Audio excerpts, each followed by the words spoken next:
아멘. 오늘은 기도를 주제로 해서 말씀을 전해드릴 터인데, 이 또한 성령께서 우리 모두에게 큰 은혜 베풀어 주시기를 간곡히 기원합니다. 제가 설교 제목을 정해놓고 이렇게 설교를 준비하면서 책장을 들여다봤더니 우리 딸들이 읽고 놓고 갔던 책 같은데, 공지영 작가가 쓴 사랑 후에 오는 것들이라고 하는 그런 그 책이 눈에 보이더라고요. 오늘 제 설교 제목하고 비슷했는데, 제가 비슷하게 하려고 해서 그런 건 아니었는데 그렇게 됐습니다. 사랑 후에 오는 것이 무엇일까? 궁금합니다. 기회가 되면은 한번 읽어보고 싶어요. 여러분, 기도 후에 오는 것은 무엇일까요? 어떤 분은 평안을 얻었다는 분도 계실 거고, 어떤 분은 그 문제 해결을 받았다는 그런 그 대답도 있을 터이고, 어떤 분은 축복을 받았다는 그런 그 대답도 있을 터인데, 기도 후에 오는 복은 말로 다 형용할 수 없을 것입니다.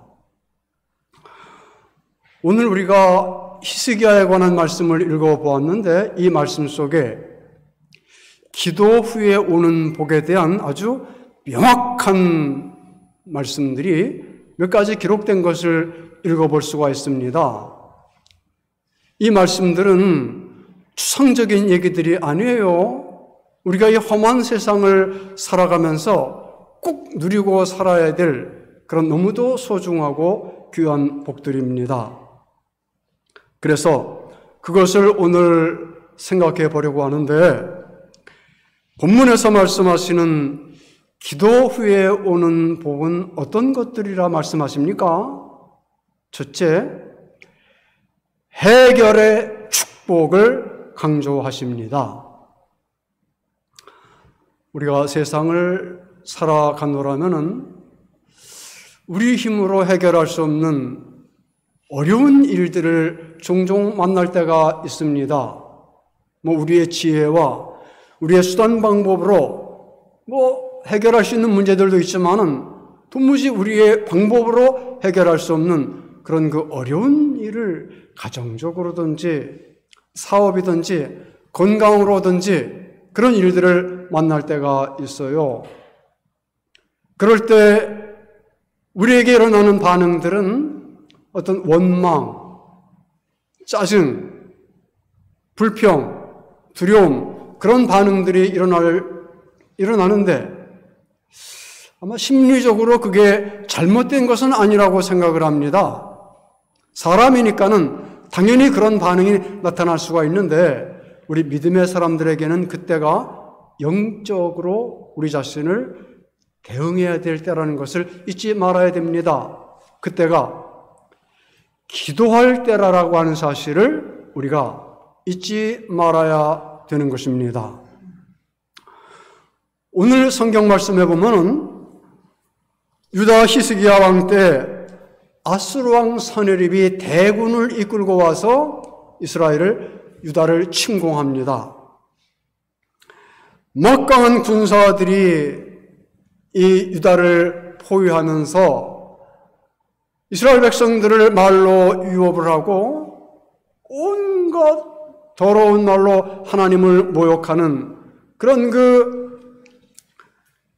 공격을 쉬지를 않습니다. 처참한 상황이 벌어졌습니다마는 어떤 인간적인 대비는 나름 철저하게 한다고 했어요.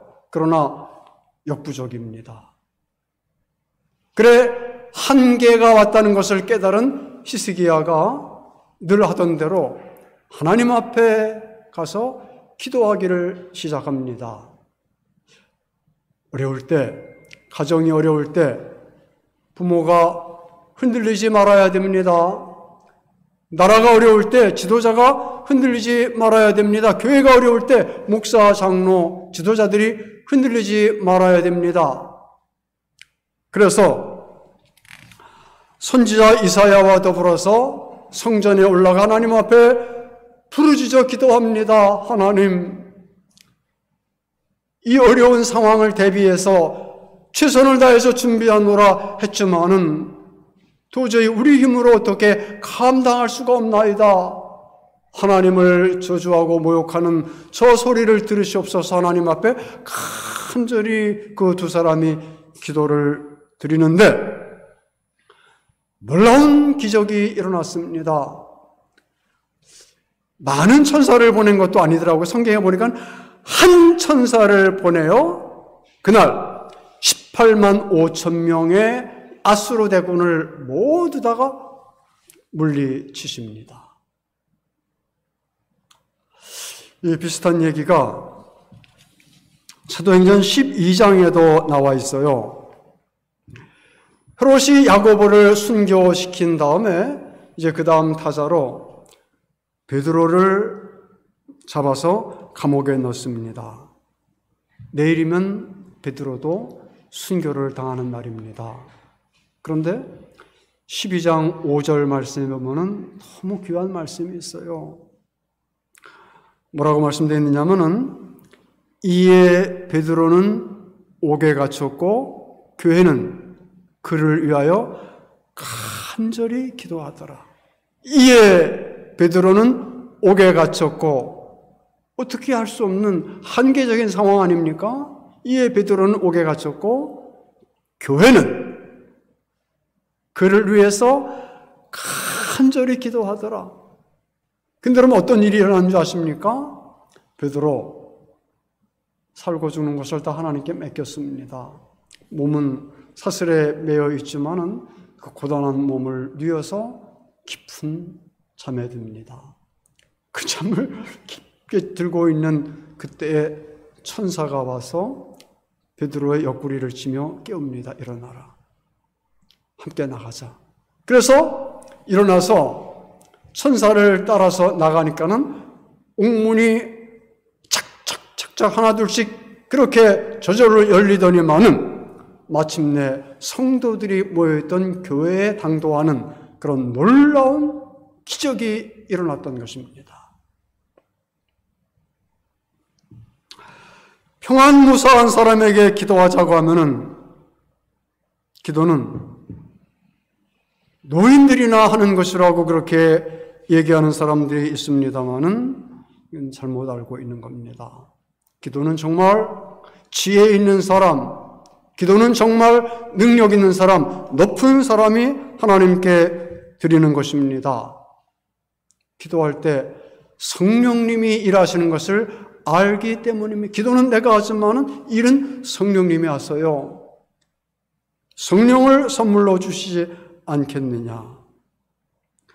기도는 겸손한 사람이 하는 것이고 참 지식인이 하는 것이고 높은 자리에 있는 그런 사람이 하나님께 드리는 것입니다. 여러분,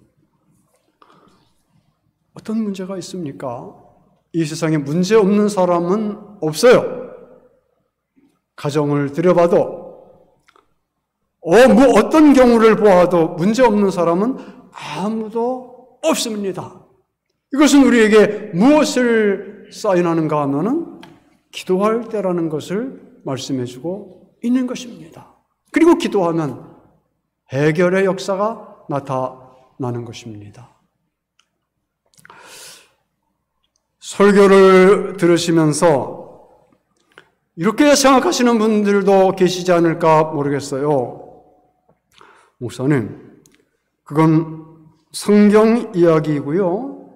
현실은 그렇게 되지 않습니다.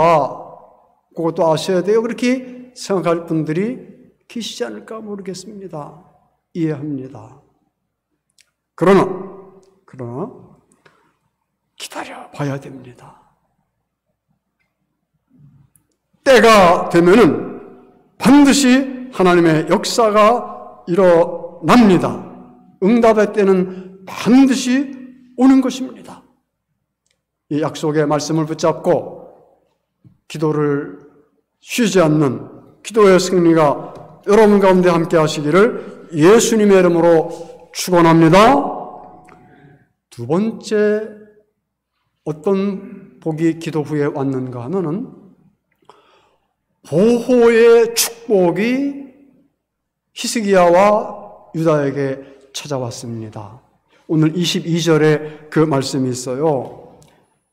이와 같이 여호와께서 히스기야와 예루살렘 거민을 아수르 왕 사느립의 손과 모든 적국의 손에서 구원하사 사면으로 보호하심에, 하나님께서 사느립의 손과 모든 적국의 손에서 구원하사 사면으로 보호하셨다는 말씀이 오늘 기록되고 있는 것입니다. 기도할 때 하나님이 보호하십니다. 그런데 그 보호라고 하는 그 표현을 성경은 굉장히 리얼하게 쓰고 있는데 마치 눈동자를 보호하심 같이 하나님께서 당신의 백성들을 보호하신다고 말씀하십니다. 이 눈이 우리의 몸에서 얼마나 정밀하게 보호를 받고 있는 거 여러분 잘 아시지 않습니까? 그렇게 하나님께서 기도하는 사람들을 보호하십니다. 제가 설교를 준비하면서 목회할 때 받았던 그 은혜가 한 가지 있어서 여러분들에게 좀 전해드리고 싶습니다. 권사님 댁 신방을 가서 신방 예배를 잘 드렸어요. 그러고 나서 이렇게 집을 이렇게 저렇게 둘러보는데 그 권사님이 권사 취임 받을 때에 받았던 그 기념패가 눈에 보였습니다. 그래서 조금 가까이 다가가서 그 패를 들여다보니까는 양정신 목사님께서 권사 기념 취임패로 주신 그런 그 패였습니다. 그래서 뭐라고 써있나 하고서 가서 들여다보았더니만은 보통 그런 그 패라고 그러면은 이 사람은 뭐가 뛰어나고 뭐가 좋고 뭐가 어쩌서 이렇게 하는 그런 내용들이 실려 있는 게 대부분이잖아요. 근데 그 패에는 그런 얘기가 안 써 있고 시편 91편의 말씀이 적혀 있는 것을 읽을 수가 있었습니다. 제가 주보 그 오후 예배 순서에다가 기록해 놓았는데 제가 한번 천천히 읽어보겠습니다. 시편 91편 1절부터 7절까지의 말씀이에요. 지존자의 은밀한 곳에 거주하며 전능자의 그늘 아래 사는 자여, 나는 여호와를 향하여 말하기를 그는 나의 피난처요 나의 요새요 내가 의뢰하는 하나님이라 하리니 이는 그가 너를 새 사냥꾼의 올무에서와 심한 전염병에서 건지실 것이미로다. 그가 너를 그의 깃으로 덮으시리니 네가 그의 날개 아래 피하리로다.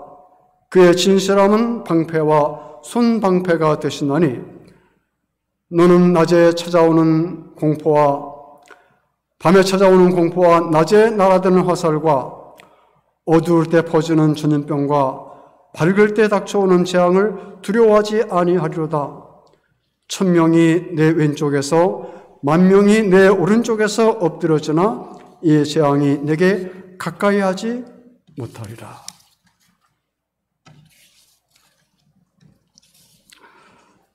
양 목사님의 마음과 영성이 읽혀지면서 받은 그런 그 은혜가 컸습니다마는 이 말씀이 주는 하나님의 보호하심에 대한 축복은 그야말로 제 마음, 제 영혼 속에 마치 쓰나미같이 밀려왔습니다. 그래서 평생 간직하는 말씀이 되고 말았어요. 그 이후로 제가 아마 여러분들에게 패를 드릴 때 잡소리 쓰지 않았던 것으로 기억합니다. 이 말씀을 딱 기록해서 여러분들에게 드렸던 것으로 기억을 합니다. 하나님은 그렇게 우리를 보호하시고 기도하는 백성들을 지켜주시는 것입니다. 기도할 때 우리 나라를 보호하십니다.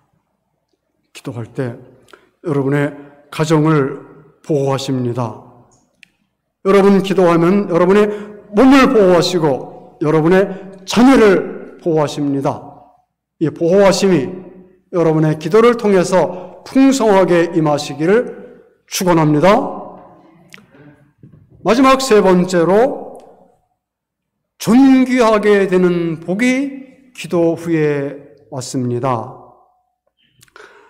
사람은 한 세상을 지나는 동안 부하든 가난하든 존귀하게 살아야 된다고 생각을 합니다. 그런데 하나님은 기도하는 사람을 존귀하게 하셔요. 본문 23절 말씀에 나와 있지 않습니까? 여러 사람이 예물을 가지고 예루살렘에 와서 여호와께 드리고 또 보물로 유다왕 히스기야에게 드린지라 이후부터 히스기야가 열국의 눈에 존귀하게 되었더라.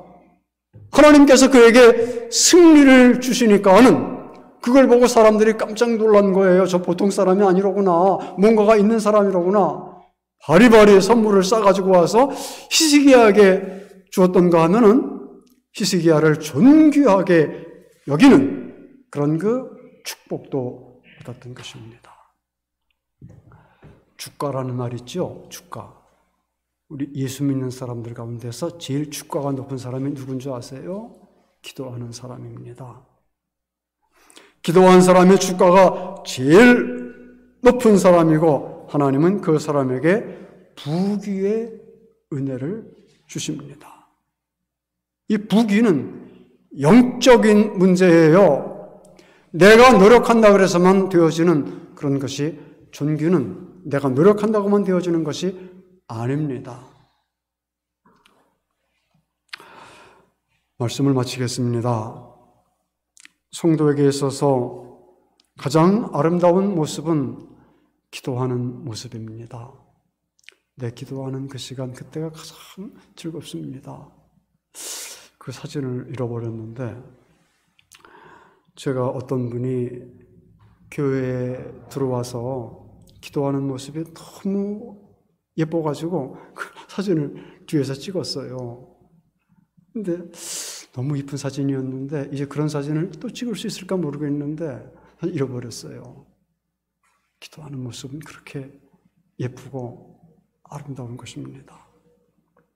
기도할 때 주님과 내가 하나가 되고 못난 내가 작아지고 우리 주님이 내 안에서 커지시고 나를 쳐서 복종시키며 주님과 하나 되는 말로 다 할 수 없는 풍성한 은혜를 누립니다.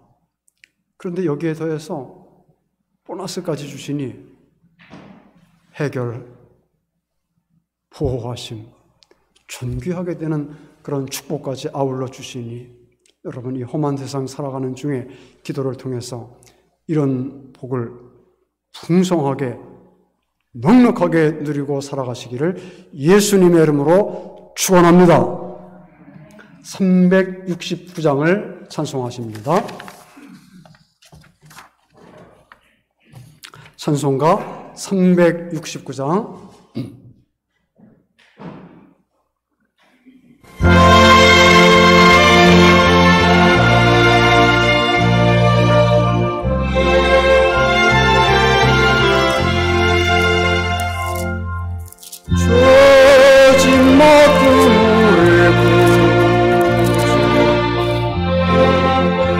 좋은